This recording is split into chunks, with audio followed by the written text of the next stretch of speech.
Today, I'm going to show you how to get up and running quickly with the new Felt API. I'll be using the Quick Start Guide in the new developer docs to show you how to create a map, upload a data layer, style it, and refresh it. If you'd like to follow along, check out the links in the description. Now for the first step, I'm going to generate an API token. For this, go to the Felt homepage and then open up the Workspace drop-down menu and go to Workspace Settings. Here you'll find this Developers tab. At the bottom, you can generate a new token right here. We'll call this one Earthquakes.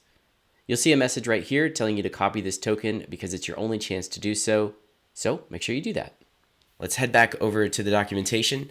So if you're a developer and you want to do this at your own pace, you can scroll down within the quick start here and find examples of how to create a new map using curl in terminal or Python. But for this particular tutorial, I'm going to show you a really cool feature of the developer docs. And that's the fact that you can make calls from directly within the docs. So go over here to API reference.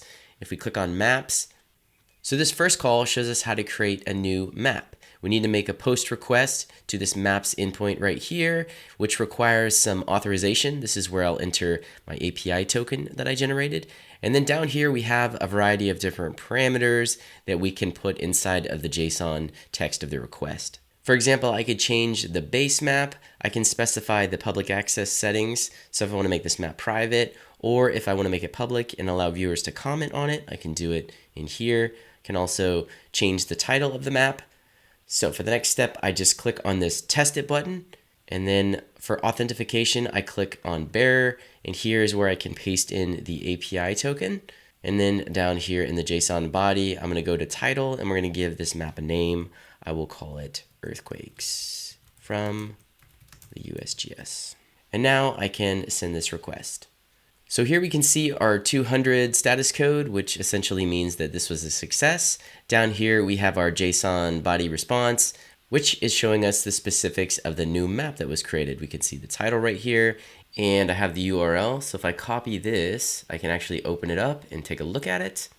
And there you have it. We created a new felt map. Now we want to upload some actual data to it. So one important thing you want to do is actually come over here and copy your map ID because you're going to need this to reference it when you're bringing in new data layers. So I'm just going to copy this and paste it in my files next to my API token. All right, now we're ready to upload some layers. So go down here to the layers section of the developer docs, and you'll see this first call explains how to upload a file or a URL. And in this particular example, I'm going to be uploading a URL. So here is the endpoint to do our post request, this upload endpoint, and be aware that right here you can see there's a section for map ID, and this is where I will paste in my map ID. And down here, I'm going to change two main parameters. So we're going to add the URL where we're going to be importing our data, and I'm also going to add a name for this new layer that's going to be created. So now we'll go click on test it. We have the variables here. This is where I can paste in my map ID, and then I'll scroll down here to the JSON body. And right here we have import URL. So for this particular map, we're going to be doing these earthquakes. So I have over here on the USGS website some of these feeds here. So if you want to follow along with this tutorial and do exactly what I'm doing, just go to this link right here, and then we'll scroll down and you'll see right here there's a couple of GeoJSON feeds. I'm going to click on this. And I'm going to scroll down to the all earthquakes feed right here the past 30 days. And notice that this updates every minute. So it's very cool. So I'll just right click on it, copy the link address, and then I'm going to drop that right here in this string.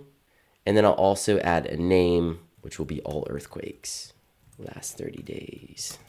And now I can send this.